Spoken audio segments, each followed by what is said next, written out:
Bismillahirrahmanirrahim. Assalamualaikum warahmatullahi wabarakatuh.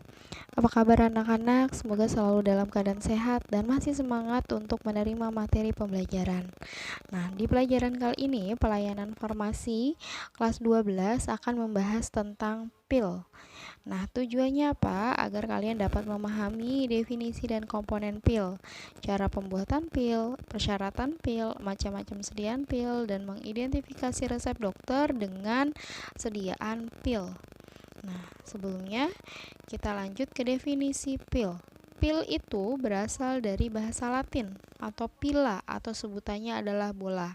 Nah, menurut Farmakopeia Indonesia edisi 3, pil itu adalah sediaan berupa massa berbentuk bulat, mengandung satu atau lebih bahan obat. Macam-macam sediaan pil itu ada 4. Yang pertama adalah bolus atau boli, yang beratnya atau masanya itu lebih dari 300 mg. Nah, kalau pil itu 60-300 mg. Sementara granul itu lebih kecil lagi, 30-60 mg. Ada lagi istilah lain yaitu parful, itu kurang dari 20 mg. Ya. Nah, di definisi macam-macam pil menurut Anif yang tahun 2004 itu malah beda lagi antara boli, pil, dan granul. Kalau boli itu masanya lebih dari 500 mg. Kalau pil itu berkisar antara 100 sampai dengan 500 mg. Sementara granul itu kurang dari 100 mg, ya. Kemudian ada lagi istilah pil salut enterik, yaitu pil yang disalut khusus sehingga tidak hancur di lambung tetapi hancurnya di dalam usus halus. Nah, ini tergantung dari pembuatan pil itu sendiri. Jadi ada istilah pil salut enterik. Salut enterik itu bahan obatnya mengiritasi mukosa lambung. Antelmintik, garam arsen, merkuri, fosfor. Bahan obat bereaksi dengan pepsin dan pepton sehingga terjadi gangguan pencernaan. Bahan obat yang merusak dengan adanya asam lambung, garam, timbal, perak. Bahan obat menyebabkan rasa mual dan muntah, emetin, sulfonomid. Dan untuk pengobatan di usus yaitu sebagai antiseptik dan pankreatin.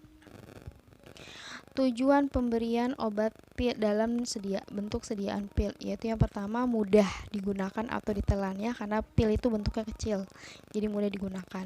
Yang kedua, menutup rasa obat yang tidak enak. Yang ketiga, relatif stabil dibandingkan dengan sediaan serbuk dan cairan. Keempat, sangat baik untuk sediaan yang penyerapannya dikehendaki lambat. Kerugiannya, jadi ada kerugian pembuatan pil atau pemberian obat dalam bentuk pil. Obat yang dikehendaki memberikan reaksi yang cepat, kurang stabil dalam penyimpanan, dan tidak banyak pilihan warna dan rasa. Komposisi umum pada pil yaitu ada 2. Yang pertama adalah bahan berkhasiat, yang kedua adalah bahan tambahan. Bahan berkhasiat itu yaitu bahan utama ya atau zat utama. Kalau bahan tambahan itu terdiri dari bahan pengisi, contohnya akar manis, radix liquid, sakarum, album, dan bolus alba. Ya, jadi bahan pengisi ini ditambahkan untuk memperbesar volume pil hingga memadai. Yang kedua adalah bahan pengikat, yang ini berfungsi untuk membuat massa saling melekat. Contohnya apa? Sucus liquidum, gom akasia, tragakan, PGS, adapslene, dan vaselin album. Yang ketiga adalah bahan pembasah. Bahan berfungsi sebagai untuk membasahi massa sebelum pil dibentuk. Contohnya ada air, gliserol, sirup simplex, dan madu. Yang keempat, bahan penabur berfungsi untuk membuat sediaan yang sudah terbentuk tidak melekat satu sama lain. Jadi biar terpisah satu sama lain. Nah, bahan penabur kita punya lycopodium dan talkum ya contohnya. Kelima, bahan penyalut. Bahan penyalut ini digunakan karena beberapa alasan, yaitu untuk menutup rasa dan bau yang kurang enak, mencegah terjadinya perubahan karena pengaruh udara atau oksidasi, dan agar pil pecah dalam usus atau enteric coated. Kemudian adanya bahan pengikat membuat pil sukar larut atau pecah di lambung. Itu membutuh bantuan pemecah atau bahan pemecah yaitu natrium bikarbonat. Nah, slide berikutnya adalah penjelasan tentang masing-masing zat tambahan. Ada bahan pengisi yang tadi Ibu udah katakan, itu fungsinya memperbesar massa pil. Jenis-jenisnya ya ini masing-masing ada. Kalau radix itu untuk pil berwarna, sakarum itu pil putih, kemudian bolus alba itu pil yang bahan obatnya bersifat oksidator. Nah, ini untuk bahan obat yang jumlahnya terlalu kecil atau sedikit, bahan pengisi radix liquid, sedangkan zat pengikat digunakan sukus liquid. Banyaknya radix liquid sekurang-kurangnya 2 kali sukus liquid. Jumlahnya sangat besar, pulvis propilule, radix dan sukus sama banyak. Golongan oksidator atau senyawa garam timbal Pb, bolus alba 100 mg per mili. Kemudian tadi bahan pengikat ya, nih bahan pengikat kita ada sukus, PGS, kemudian ada gliserin dan ada adepselane. Bahan pembasah itu yang tadi digunakan untuk membasahi massa sebelum digunakan untuk membasahi massa sebelum dibentuk. Kemudian bahan penabur ya, kita punya talkum, itu sifatnya sebagai oksidator. Pil putih amilum orize, magnesium karbonat, radix glucurate, pulvis ya. Kemudian bahan penyalut, ya ini fungsinya yang tadi sudah dijelaskan singkat, menjaga stabilitas bahan obat, menutup rasa, memperbaiki penampilan pil dan mencegah pecahnya pil dalam lambung. Jenisnya penyalut gula, penyalut selaput film, dan penyalut enterik. Tahap peracikan pil. Tahap peracikan pil adalah membuat massa pil, pemotongan pil, pembulatan dan penabur pil, dan penyalutan pil. Nah, pertama pembuatan massa pil. Tentukan bobot obat untuk satu pil. Kemudian tentukan macam dan jumlah bahan tambahan yang dibutuhkan sesuai dengan jumlah dan sifat dari bahan obat. Ketiga, campur bahan obat dengan pengisi dan bahan pengikat sesuai dengan aturan. Keempat, tambahkan bahan pembasah sedikit-sedikit ke dalam campuran, digilas kuat sampai terbentuk massa pil yang baik elastis, tidak lengket di mortir dan tidak pecah saat digulung.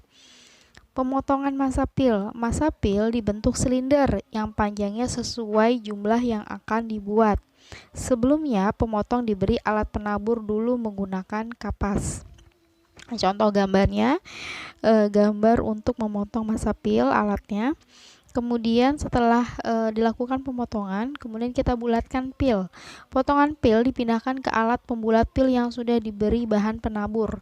Selanjutnya dibulatkan. Masukkan pil ke wadah melalui lubang yang ada dan hitung jumlahnya. Penyalutan pil. Lakukan penyalutan sesuai dengan jenis bahan penyalut yang digunakan. Syarat sediaan pil yang baik itu ada yang pertama homogen, yaitu ukuran, bentuk, warna, dan dosisnya harus rata ya. Yang kedua mempunyai kekenyalan, daya rekat, dan kekerasan tertentu. Yang ketiga mempunyai waktu hancur tertentu. Nah, terakhir dari materi ini, syarat waktu hancur pil menurut Farmakopeia Indonesia edisi 3 itu yang pertama, tidak boleh lebih dari 15 menit untuk pil yang tidak bersalut. Yang kedua, tidak boleh lebih dari 60 menit untuk pil bersalut gula atau selaput.